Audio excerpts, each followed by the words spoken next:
Video 4. Welcome back, everybody. First off, here we are talking about my WGU Journey Part 3, Video 4 today. So let's talk about the months of February and actually the end of the first term.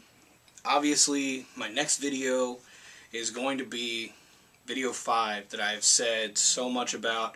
I've talked about it and said this is the video, this is the pinnacle of stuff to talk about obstacles and things that were in the way of my degree. So that's going to be the next video. And then I have my final video that talks about my last two courses, or my last course in the capstone, and then how everything finished up, and the end of my degree program at WGU. News this week, as I've been wrapping everything up with WGU and getting ready to start my next program and do all that, I got my transcripts from WGU this week. Turnaround was about a week total with the service and whatnot. I'm pretty sure they would have been here faster had it not been for the 4th of July holiday, but they got here pretty quick as it was. So, let's talk about Video 4.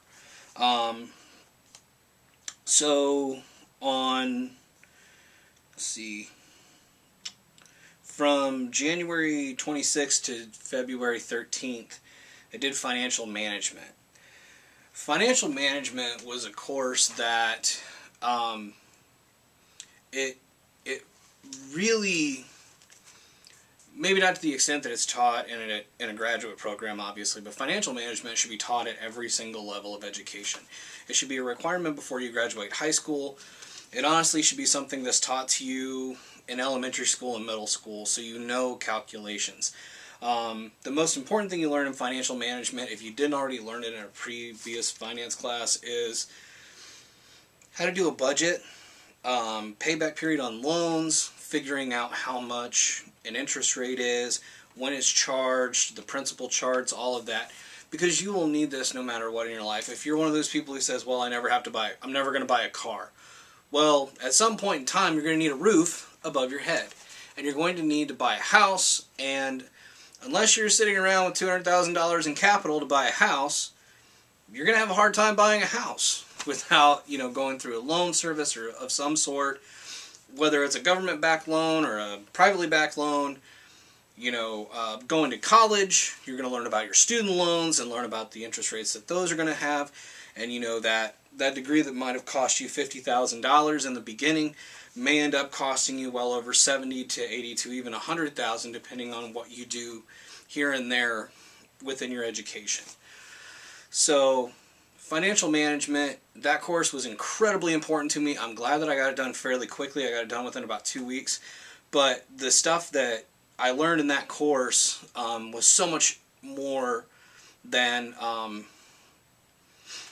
what I learned in undergrad and previously. I mean, it's one of those courses that, the most important thing to me that I think at my age, at 33, that I learned about was the time value of money extended. In undergrad finance, it was talked about a little bit. You did a little bit of the stuff. But when it came to this course, it was very important.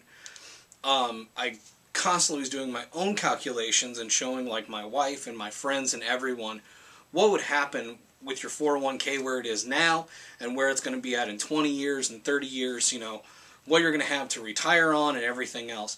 And this is all stuff as well that you can learn from. You don't even have to take a college course on this. Really, one of the best resources around is Dave Ramsey for this.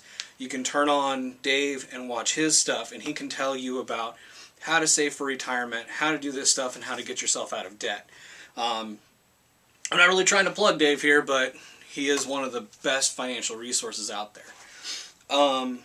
Next. Oh, text from my mom. All right. Next, I had operations management.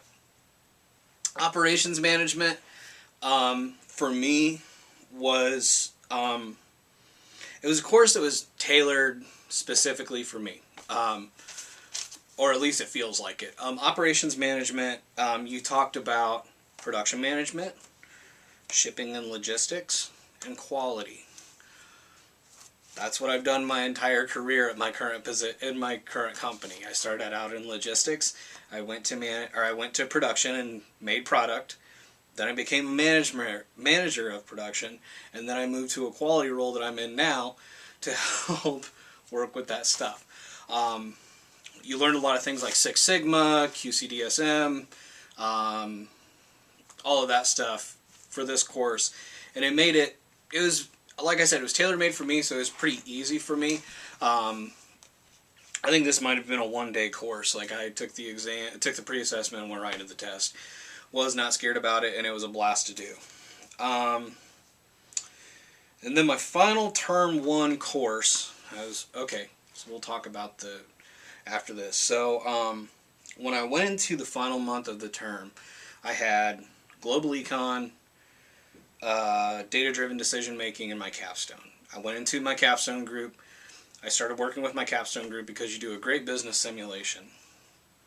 And I was also trying to complete data-driven decision-making, which I can't say that another time in this video where it comes back. It's like Beetlejuice. And then global econ. It came down to 2 weeks left in the semester. I passed the global econ test, and then I didn't pass the other one. So I had to take the capstone off of my term, but all the work that I did within the capstone group stayed until the next term, so all I had to do was write the essay on my capstone as soon as I was done with the other course. This took me all the way through March, and then I went into my last 2 months of the... okay, so I went... Term ended in March, began in April, finished everything up in June. Global econ though. Global econ was a fun class to do. It was a micro and macro combined into one basically kind of course. I cannot remember the resource ACDC Econ was the best resource I found for this course online on YouTube. It was right there. Anything that I wanted to know about microeconomic principles, macroeconomic principles. He's got 2 videos that are perfect for test review, and it's about, I think they're both about 45 minutes long. So about an hour and a half before the test, if you're listening to that material, it really helps because you learn about aggregate supply, aggregate demand, and all that stuff, which, full disclosure, in my undergrad program, I honestly thought that microeconomics was doing things for like a small business and macroeconomics was doing a large company. I did not know really the true meaning of both of them until I actually got into the course. So for those of you who are wondering, microeconomics is what happens when resources are scarce, like when we're going through a recession. Macroeconomics are what you do when resources are plentiful and how to help expand your company and basically make it better for the future. So that was all that fun. That was the months of February and March into my first term, and then so then there's some stuff here that the reason that financial management took 2 weeks will be explained in the next video, in video 5. Video 5 is going to be something special. I'll talk about the obstacles that came along, the kind of hardships that I had to deal with during my program, and all of that, and there'll be some great information there to kind of let you know that this wasn't all, this program wasn't all lollipops and gumdrops. It was a very difficult thing to do. I mean, I do have a master's degree now because of it, but it's one of those things that, you know, life might get in the way, something like that. And this is why WGU is so good about that, because I actually had the ability to use these things that were hindrances or, you know, were roadblocks to help myself step into success. So, normal ending of the video, like and subscribe down below. Please comment. I'm really loving this. We're getting up there. You know, the snowball's starting to roll when it comes to views and everything else. So, don't forget to contact me through the comments section. And this is JJ signing off.